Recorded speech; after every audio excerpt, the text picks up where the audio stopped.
Good morning, YouTube. So I was supposed to talk about my upcoming classes today, but something traumatic happened to me this past week, and I want to share it with everyone. I'm going to file a lawsuit, and so I need to be careful about what I say. I can't divulge too much information, so I apologize ahead of time if some information, if the narrative can be incoherent or confusing sometimes. So let me first explain to you the details of what happened. I often take my two boys, Chris and Bo. Chris is 7 years old. Bo is 4. And this is our first time together back in Canada to visit their grandparents. Unfortunately, their mother and my daughter could not join us because whereas I and my boys are Canadian citizens, my wife is a Chinese citizen, and we could not get her the tourist visa on account of the fact that we're poor. So it's been a very hard summer for me because my two boys are a handful. They have different personalities, they have different interests, and my mind is preoccupied with saving the world.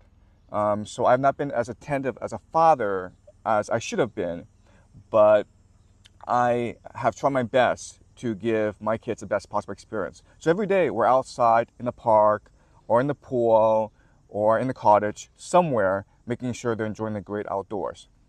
So on Sunday, we went to a public pool, and we've been to many public pools. Chris is a great swimmer. And he really enjoys the pool. His brother, Bo, is not a great swimmer, doesn't know how to swim, and so I need to take care of him. And Bo is often very problematic. He has behavioral issues for many reasons. The first is that he's a middle child, so he often feels neglected and doesn't get enough attention from his parents, so he acts out, he misbehaves. He's also in competition with his brother, Chris, who unfortunately is very competitive. And as a result, Bo feels insecure, especially in the pool because Chris is a great swimmer and Bo doesn't know how to swim. But Bo doesn't really like swimming. And he misbehaves. And so what he does is he gets into trouble. So that day he was rubbing his eyes with chlorine, which is making his eyes itchy. I'm annoyed by this. Bo is very good at annoying me. I take him in the shower. I try to wash off the chlorine with water, but Bo just screams. I spank him to try to get him to cooperate. I don't like to be physical with my children. I have 3 children. I'm very gentle with both Chris and my daughter, but sometimes with Bo, I need to spank him or I need to scold him because otherwise he doesn't really pay attention. He's always testing boundaries, and but sometimes because I'm under so much stress, I can overreact. So I was slapping him, and then one of the patrons confronted me and told me, he was actually very confrontational. He threatened to kill me if I continued to hit my child. And then I confronted him, and then the staff got involved, okay? And the staff talked to me.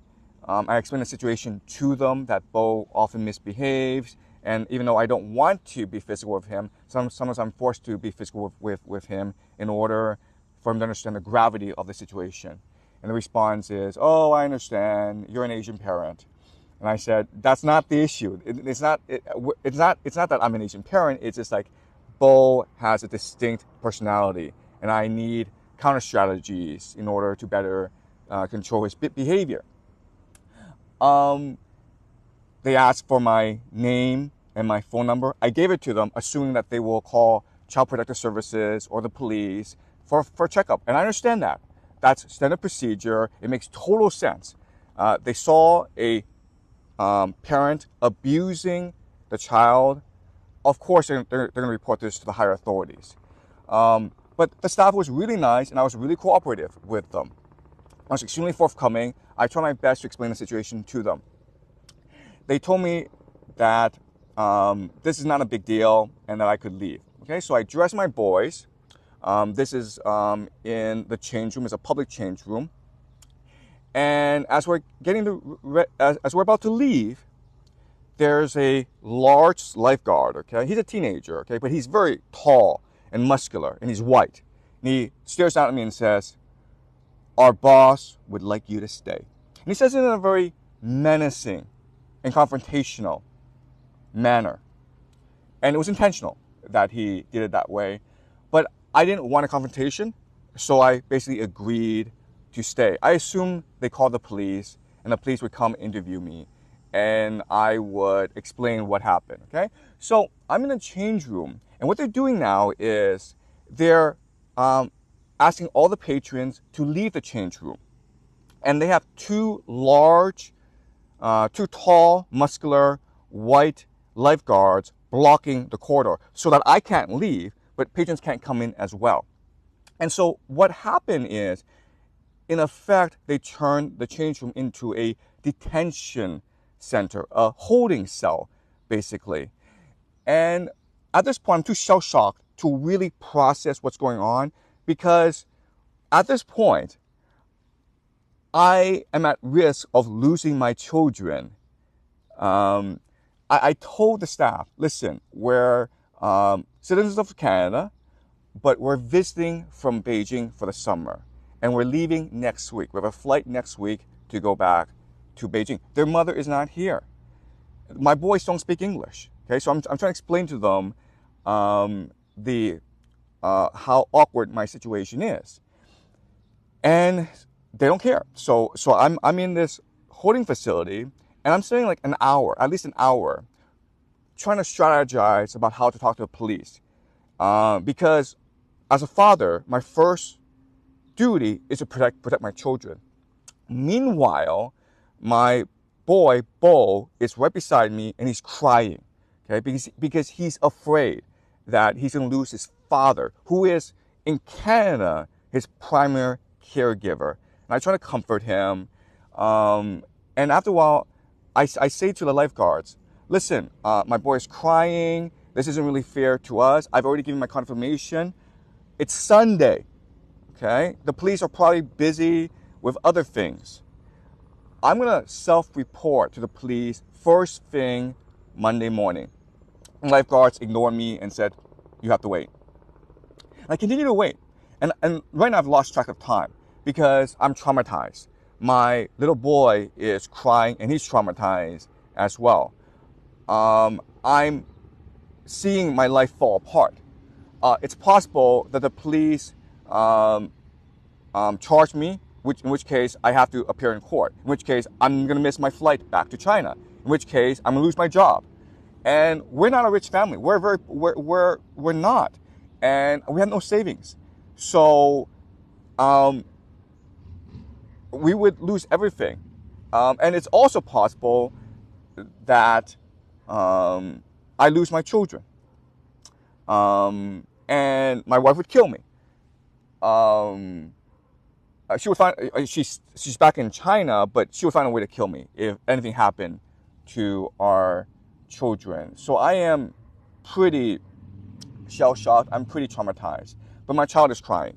And then it occurred to me, wait a minute here. I've already given my information to them. My child is crying and feeling traumatized. Why are they doing this? So I confronted them. I asked to talk to the supervisor, and I said, why are you detaining me? And their response is, well, we're not detaining you. We asked you to stay. And at this point, I'm like, well, can I leave? And they're like, yes, you can leave. So we left. Okay. And then we got home, and the police called. And I explained the situation to the police, and the police were really polite, really understanding, really sympathetic, and said, okay, this makes total sense. You're trying to discipline your child. You have the right to do that. But, you know, you have no savings. So, I'm going to self-report to the police first thing Monday morning. And lifeguards ignored me and said, you have to wait. And I continue to wait. And then finally, as procedure, as protocol requires, we have to come and see your children. And I says, that makes total sense. So I invite them over to my parents' house where we're staying, and they checked up on my children, and they said, your children are fine. There's nothing wrong with your children. And they left. And that should have been it. But the very next day, my son, Bo, he couldn't eat. And he had high fever. And I tried to put him in bed, but the moment I put him in bed, he would suddenly scream.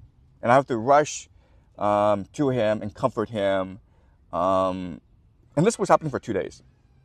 And I told him to reassure him that no one's going to tear apart our family. There's no way it's going to be over my dead body before I let someone take him from me. I'm his father. I have a duty to protect him at all costs. I'm going to fight and die to make sure my family is safe. And that reassured him a bit. And then I took him to Great Wolf Lodge in Niagara Falls, which made him really happy. I'm not sure if anyone's been to Great Wolf Lodge, a resort. It's not jail, but it's pretty close. Okay, so it was so, and then I had time there to reflect more and more on the situation, and I've decided to file a lawsuit. I've decided to take civil legal action. I called the police and said, listen, do I have grounds to charge the staff of that public pool with kidnapping or something along those lines? And they had, I mean, they were very polite and they were very understanding, and they had a very long conversation. They did a lot of investigation and told me it doesn't really meet the threshold, criminal threshold, but you can take civil legal action, and I plan to do that. So some of you may hear this and you think that I'm overreacting. The police the police will let you go. There's no problems here. The staff, maybe they overreacted, but it was within their protocol, their procedure in order to protect children.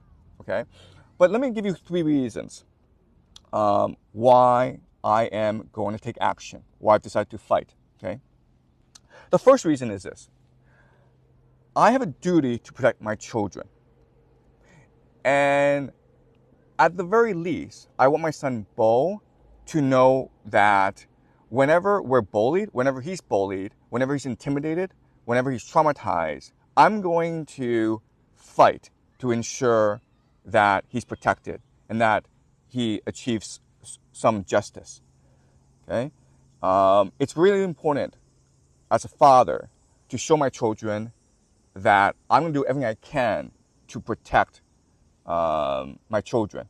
I've also promised Bo that I will do this. So as a father who's made a promise to his son to always protect him and to seek justice whenever he encounters injustice, then I have a moral obligation to follow through, even though this is the Canadian justice system. This is the Canadian legal system. Even though it may cost me a lot of money, even though it may cost me many, many years, and even though there may be no result, I have a duty as a father to set a good example to my son. Okay, that's the first reason.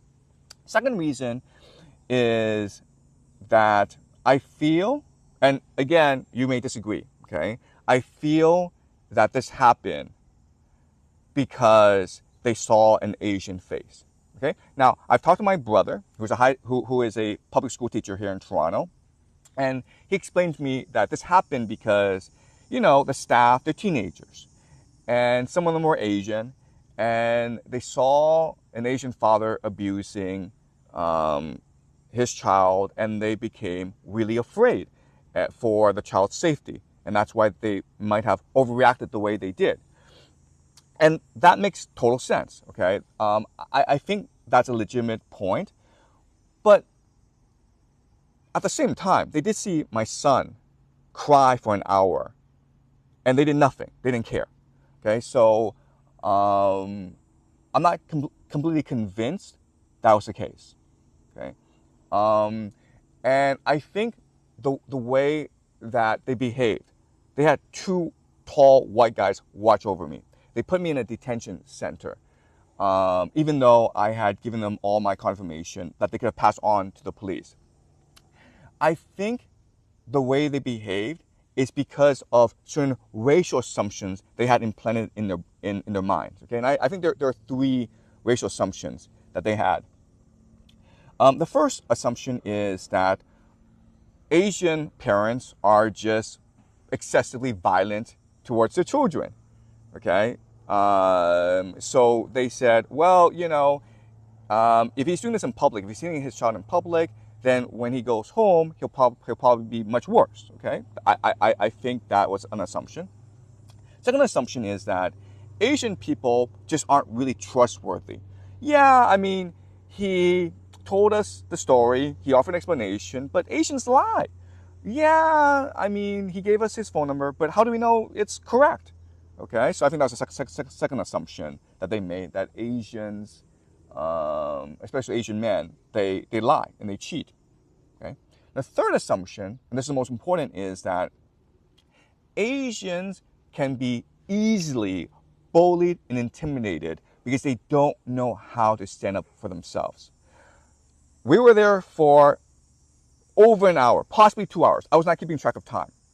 At no point did anyone come and explain the situation to us and says, listen, we're sorry you're being inconvenienced right now, but the police are coming and we have a duty to report this to the police, and the police told us to ask you to wait. Okay, no one at any point came and offered us an explanation for what was going on. The entire setup, I think, was meant to be intimidating, right? Because we were in a holding cell, and I'm not sure if you've been to a public pool change room in Toronto, but it literally looks like a jail cell. Okay, I literally felt I was in jail. And they didn't think I had, they should have respected me or have been decent to me or have been courteous to me, because they think this guy's an Asian. He's not really, he's not really a person. He's a second-class person. Okay, that's how Asians are treated in Canada and throughout the Western world, as second-class citizens. We're invisible. They pretend we don't exist.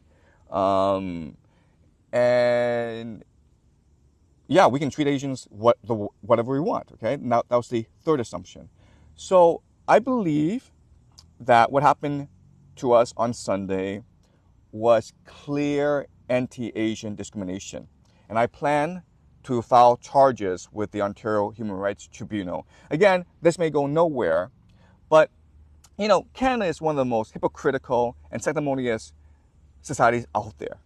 If you talk to Canadians, they're like, we are a multicultural, tolerant, open society that welcomes all and treats everyone equally and with respect. That is not true. Okay, you talk to any Asian living in Canada, and he or she will tell you that's not true. That's BS. And now is a time for someone to actually speak up and highlight the extreme passive-aggressive, the extreme sort of hidden, invisible racism that Asians encounter every day. I remember when I was 10 years old, and my mother took me to the bank to open a bank account. And we were at the counter waiting for half an hour. Finally, someone shows up, okay? But a minute before, this white lady comes in and stands right beside us. The bank official looked at us and said, who was here first? And before we could say anything, the white lady says, I was here first, and just pushes us aside. Okay? This happens to us every single day as Asians. We're not treated as people worthy of respect.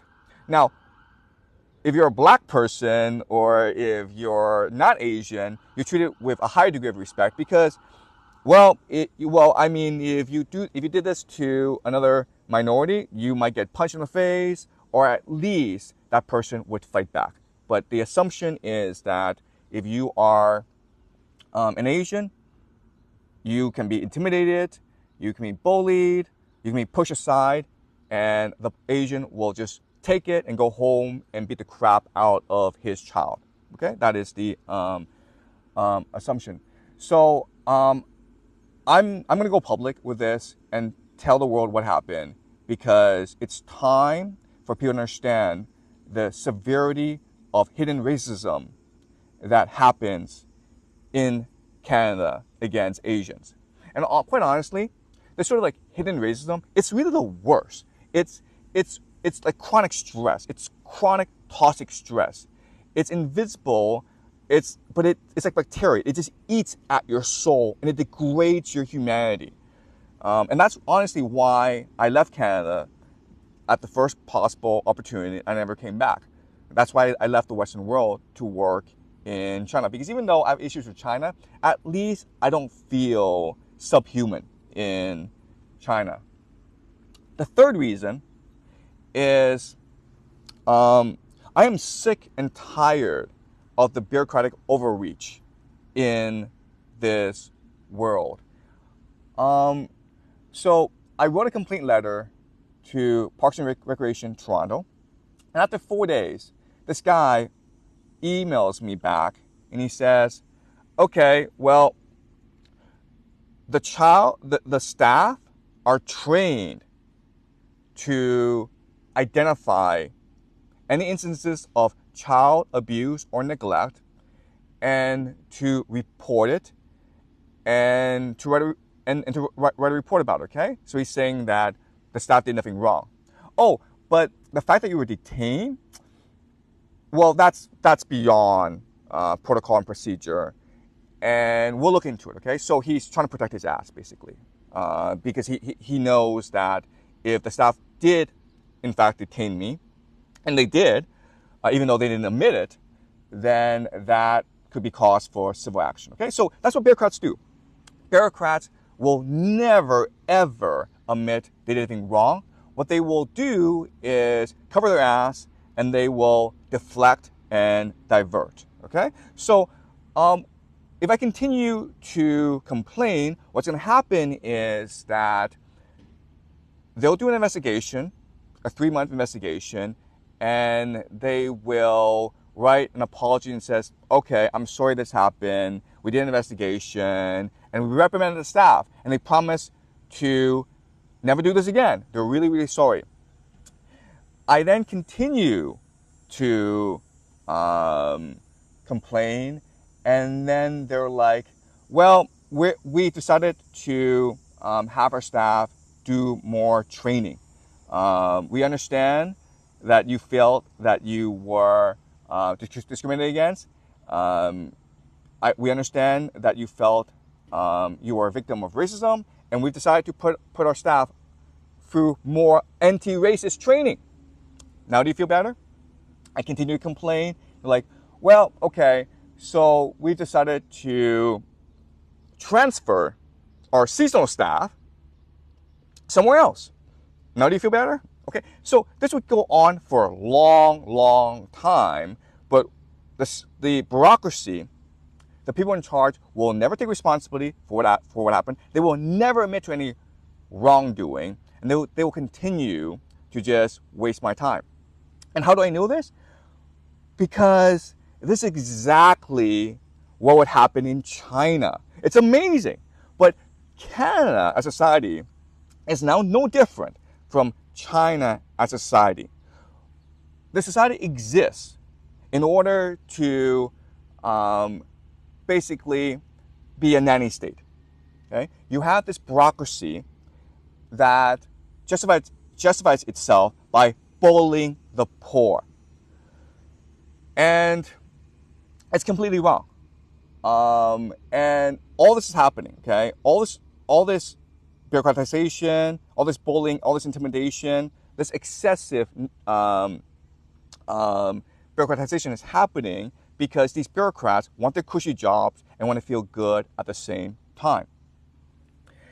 And I mean, just game theory this out, okay? Let's just say that same incident, but I was not as articulate and as eloquent as I am. Maybe I'm new to the country, or my English isn't so good, or I'm really scared, then I might say something stupid or overreact in a way that allows the police to charge me with a certain crime. I might lie. I might push the lifeguard. I might become excessively angry. And then what they'll say is, oh, you see, we were right all along. He was an abusive parent. And what we did was save the child from the abusive parent. So they take my child away. They lock me up for a couple weeks. They put me through some anger management course, but I lose custody of my child. And I fight to get my child back. And maybe it's like a year later. But after a year, my child has been traumatized forever by the entire experience. And that's if I have the financial means to actually fight the case in court. So that's how the system is set up. The system is set up so that the poor, the uneducated, the ignorant, the minority, they're all bullied so that these bureaucrats can feel good about themselves and can collect their nice, fat paycheck and sit in their air-conditioned, cushy office. I have to speak up. Okay, I mean, I can let this go, but I have to speak up because this happens all the time to poor people, and they don't have the capacity to speak up and let people understand the abuse of the nanny state, of how indifferent, of how soul crushing this bureaucratic state that we live in is. So I feel I have a responsibility to speak up and let people know. Again, this lawsuit will probably go nowhere, but at least people will know what happened and how evil and indifferent and toxic this bureaucratic state that we live in is. Yeah, I'm sorry for using the word evil, by the way. Yeah, it's not legally evil. Okay, so I apologize. Please take that out. They're not evil. They're just indifferent. In 2014, this woman in South Carolina, she was middle-aged, maybe 45, 46. She was an African-American woman, had a lot of issues with the law when she was younger, but then she had a daughter, who at the time was 9 years old. And she loved her daughter. So and after having the daughter, she was committed to being the best mom that she could be. She was working at McDonald's full time. So to preoccupy, and she couldn't afford daycare. So to preoccupy the child, she bought the child a laptop. But then the laptop was stolen from the house. They couldn't afford to replace it.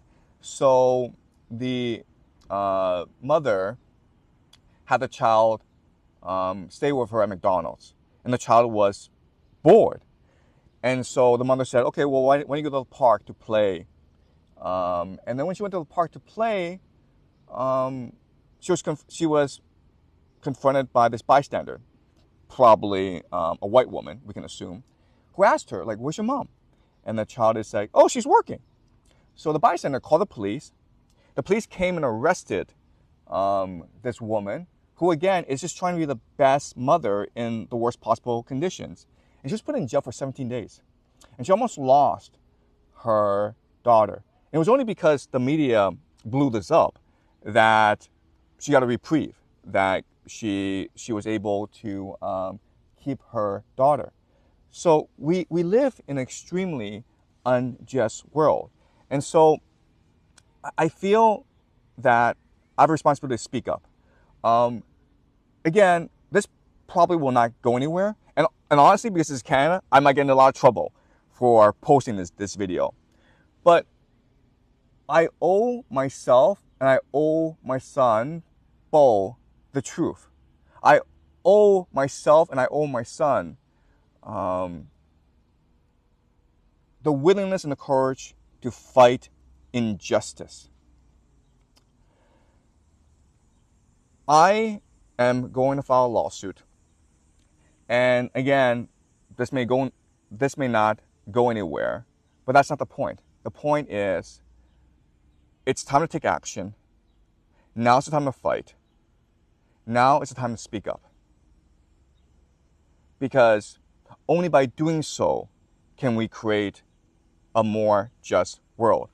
So, as you know, for the past 2-3 years, I've been analyzing what's wrong with the world. And a lot of you are like, well, what are you going to do about it? Well, starting today, I'm going to do something about it. I'm going to fight. I'm going to take action. I'm going to speak up. Okay? So, that's it for today. I apologize for the rant. As you can tell, I'm very emotional.